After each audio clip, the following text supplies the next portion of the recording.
আপনারা প্রত্যেকেই জানেন ফরেক্স মার্কেট নিয়ে বেশ কটা ভিডিও আমরা বানিয়েছি। আজকের এই ভিডিওটা এই কারণের জন্য গুরুত্বপূর্ণ, কারণ এই ভিডিওর মাধ্যমে আমরা জানবো যে কোন সেশনে সেরা কারেন্সি পেয়ার কোনগুলো এবং ট্রেড করা উচিত। কারণ কি আমরা ভুলভাল পেয়ার চুজ করি এবং আমরা ভুলভাল সেশনে আমরা ওই পেয়ারগুলোতে ট্রেড করতে গিয়ে আমাদের অ্যাকচুয়াল লস হয়। বিশেষ করে যারা ম্যানুয়াল ট্রেড করে তাদের ক্ষেত্রে তো আজকের ভিডিওটা খুবই গুরুত্বপূর্ণ। তো চলুন আজকের এই ভিডিওটা শুরু করি। ভিডিও শুরু করার আগে যারা আমাদের ইউটিউব চ্যানেলে এখনও পর্যন্ত হোয়াটসঅ্যাপ এবং টেলিগ্রামে জয়েন করেননি, লিঙ্ক ইন ডেসক্রিপশান, সেখানে গিয়ে জয়েন করতে পারেন। এবং স্টার ট্রেডার এবং ভেন্টেজে যারা রেজিস্ট্রেশন করেননি তারা কিন্তু রেজিস্ট্রেশন করতে পারেন। তো আসি আমরা ভিডিওর মেন টপিকে। ফরেক্স মার্কেট সপ্তাহে 5 দিন 24 ঘন্টা খোলা থাকলেও সবসময় মার্কেটের সমান মুভমেন্ট থাকে না। আপনি যদি সঠিক সময়ে সঠিক পেয়ারে ট্রেড না করেন তবে ঘন্টার পর ঘন্টা স্ক্রিনের সামনে বসে থাকলেও কোনো লাভ হবে না। ফরেক্স মার্কেট মূলত 3টি প্রধান সেশনে বিভক্ত। প্রথম হচ্ছে এশিয়ান বা টোকিও সেশন, 2 ইউরোপিয়ান বা লন্ডন সেশন, 3 আমেরিকান বা নিউ ইয়র্ক সেশন। চলুন জানি কোন সেশনে কোন পেয়ারে ট্রেড করলে আপনি সবচেয়ে বেশি ভোলেটিলিটি পাবেন। পয়েন্ট নাম্বার 1, এশিয়ান বা টোকিও সেশন। দিনের শুরুতেই আসে এশিয়ান সেশন। এই সেশনে মার্কেট মূলত শান্ত থাকে, তবে নির্দিষ্ট কিছু পেয়ার ভালো মুভমেন্ট দেখা যায়। প্রথমে হচ্ছে সময়। এর অ্যাকচুয়াল সময়টা কখন না, ভোর 5টা থেকে 1টা পর্যন্ত এই সেশনটা কিন্তু চলতে থাকে। সেরা পেয়ার এই সেশনে জাপানিজ জেন অর্থাৎ JPY, অস্ট্রেলিয়ান ডলার AUD এবং নিউজিল্যান্ড ডলার NZD এই পেয়ারগুলিতে সবচেয়ে বেশি সক্রিয় থাকে। ভোলেটিলিটি পেয়ার কোনগুলো?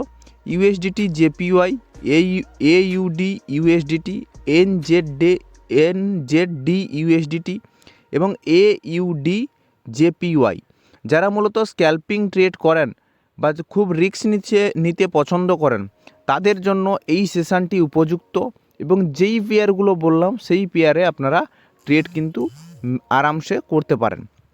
পয়েন্ট নাম্বার 2, লন্ডন বা European session.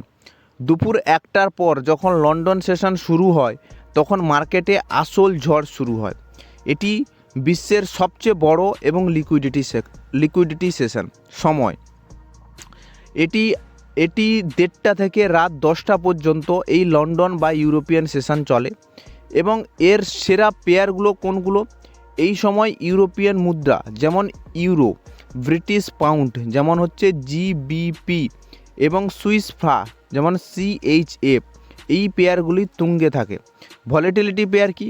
GBP USDT, euro USDT, GBP JPY এবং ইউরো JPY। এই সেশনে নিউজ ইম্প্যাক্ট বেশি থাকে, তাই বড় বড় মুভমেন্টের জন্য ট্রেডাররা এই সময়টিকে সবচেয়ে বেশি পছন্দ করেন। এবং যেই পেয়ারগুলো বললাম এই পেয়ারে ট্রেড করলে আপনি আরামসে ভালো মজা পাবেন। ওকে।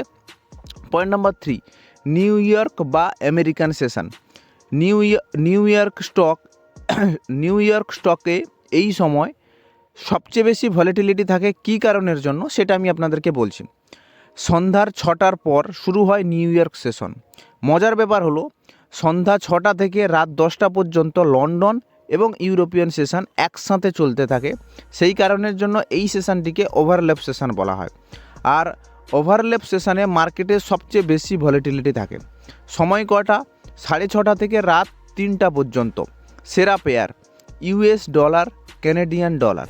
ভলেটিলিটি পেয়ার কোনটা? USD CAD, euro USD, GBP USDT। এবং বিশেষ করে এই টাইমে পার্টিকুলার আপনি গোল্ডের ওপরেও ট্রেড করতে পারেন, যেমন হচ্ছে XAU USD। যারা বড় প্রফিট বা ইন্ট্রাডে ট্রেড করেন তাদের জন্য এই ওভারল্যাপ সময়টা গোল্ডেন পিরিয়ড। এবারে আসি যে আপনি অ্যাকচুয়াল এই ট্রেডে কি পরামর্শ আমাদের কাছ থেকে চাইছেন বা আমরা আপনাকে কি পরামর্শ দিতে পারি। মনে রাখবেন, সেশন অনুযায়ী পেয়ারগুলি সিলেক্ট করা সফল ট্রেডিংয়ের অন্যতম শর্ত। এশিয়ান সেশন শান্ত ট্রেড, আর লন্ডন এবং নিউ ইয়র্ক সেশন হাই ভলিউম ট্রেড। এই হাই ভলিউম ট্রেডে কোন স্ট্র্যাটেজি আপনাকে মেনে চলতে হবে, সেই স্ট্র্যাটেজি আপনাকে নিজে বানাতে হবে। সেটাই হবে আপনার ট্রেডিংয়ের সফলতা, তবেই বাড়বে। আর এই ভিডিওটা যদি কাজের মনে হয় তাহলে শেয়ার করুন। পরবর্তী টিপস পেতে আমাদের সাথে থাকুন। শুভ ট্রেডিং। ধন্যবাদ।